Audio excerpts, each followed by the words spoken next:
Happy 4th of July, everybody. And it's a very special one because today, if you live in the United States of America, it's the 4th of July, it's the 250th birthday. And that means lots of hot dogs and stuff. Right?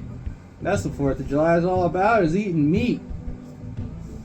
It's eating meat and chips and setting off fireworks and putting the sparklers in your ass. All that. But if I can be serious with you for a moment, America ain't all it's cut out to be. And the reason I'm talking about America is because I know I'm from America. Toby Fox is from America. Everyone I've ever talked about is from America.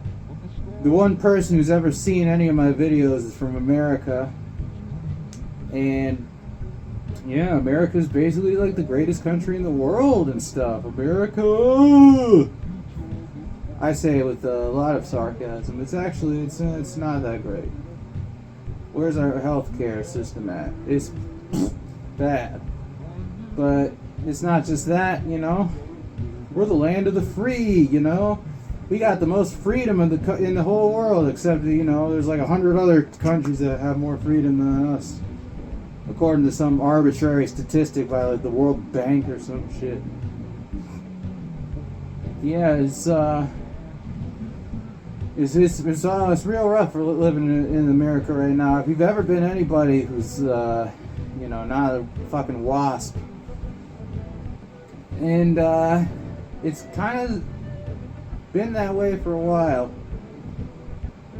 You want to hear a history lesson? I'll give you a history lesson. Slavery was legal 200 years ago. 200 years ago, you could own black slaves if you were, you know, a white man with a bunch of money. And not only that, but it made you a better person if you had slaves. Because that meant, like, you know, that you could buy your way to have more people like you. And you could buy your way to heaven, all that, I guess. At some point you could buy your way to heaven. And now you got, you know, slavery abolished, but now you can't vote if you're black. That took a while. And then you can't vote if you're not 21. You could go die for Israel, but you know, whatever. And then, you know, gay people, they don't have any AIDS medicine right there. Ronald Reagan saying like, well, maybe, well, you should stop having gay sex, maybe. Bitch. And then, yeah, that took a while. We're still kind of working through that right now. But now, people are getting the shitter. Right? And that's what Deltarune's all about, is how much it sucks to be a genderless, autistic person in the year 2020. I won't bore you with a detailed analysis about Deltarune and its themes of freedom, because there's a million other videos on YouTube dissecting it better than I ever could. But I wanted to pose a scenario to you, and I just want you to walk with me through it. Imagine you're Chris Dreamer. You're the only human in a whole town of monsters, and you've never really been able to fit in amongst them. You've had people in your life come and go that you were close with, or at least you thought you were, though they've never really been able to understand you that well. You've always been a bit weird in more ways than anyone can count. And while people can generally put on a happy face around you and tolerate you, you've never really felt seen by them. Now all of a sudden you got a little heart-shaped object inside you controlling you around as if you were a giant robot with a man in its ass. Now you're doing things you'd never been able to do just a day ago. You're out talking to people, making friends, and most importantly, you've been imbued with a greater purpose: to save the world. You have no fucking idea how to do this because you're just some weirdo who knows nothing about nothing. You spent your whole life preparing for some arbitrary purpose. Go to college, get a good paying job, get a wife, and have some kids that'll go on to do the same thing you did. Keep the church wheels spinning and the school dollars coming so that nobody ever has to do anything different ever. Each day you wake up, each dreadful moment that passes, that dream starts to fade, and you wake back up in some dreamlike version of what everyone else around you has deemed your reality. But now you have the power to change that, even if it's not real, even if it's all a figment of your imagination. Surely if anyone else knew about this low red heart controlling you, they'd think you'd need to go to the hospital. Or worse, they'd use you for their own nefarious purposes. Not only that, but the weight of the world is pressing down on you from all angles. People are disappearing. Information is being controlled from the very top. The people who you thought were your friends are looking at you with suspicious eyes. And you yourself suspect, or rather you know, that you could be betrayed at any moment. Your vision becomes blurry, your insides are screaming, and you walk a thin line between life and death, whose balance teeters at the slightest provocation.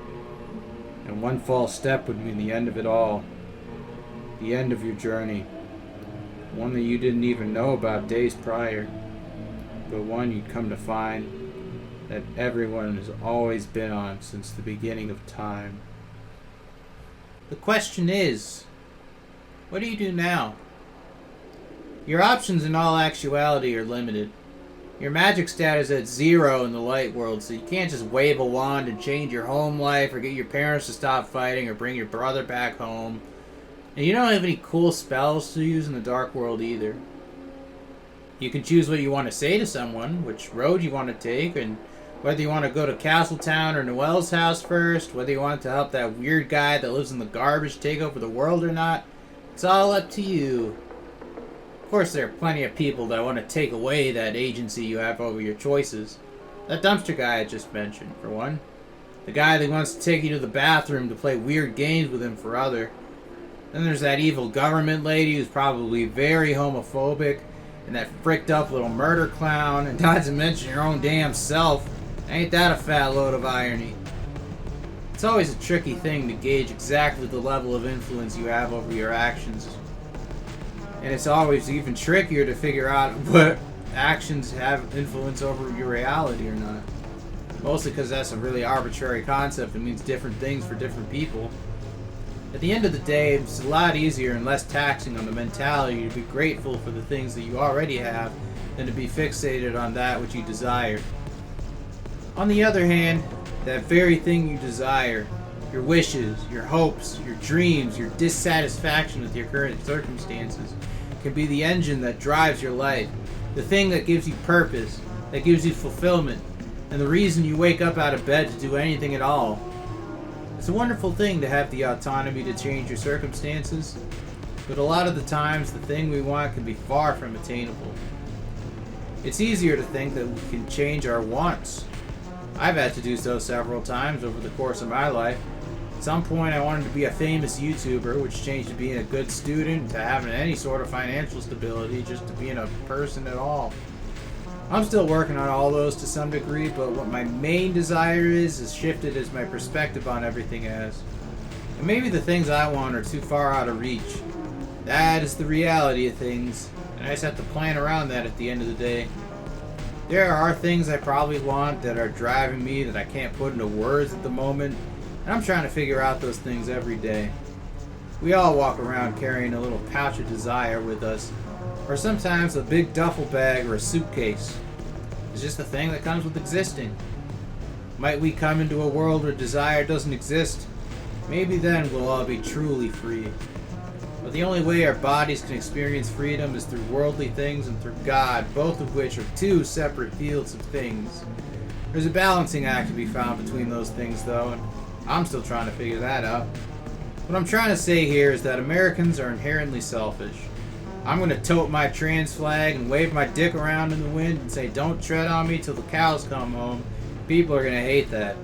Some might even kill me over it. Someone else probably has a real similar desire to me, and I'll be damned if I wouldn't want that person to have the same freedom. It's the only way to live, in my opinion, to be a freak like that, or freak in any way any person would want to be. And that's kind of the deal with freedom in this game. These people with their broken dreams are freaks and weirdos, but I love the hell out of them. I just want more freaks and weirdos because it makes me feel better about being a freak and a weirdo. And that's truly the American way. People in charge of this country prop up an image of the American dream so they can puppet us around like dogs. They want slavery and AIDS and transgenocide because it'll help them distract the masses while they suck up children's blood on their islands. And that's the thing I want to prevent. But I can't do it alone.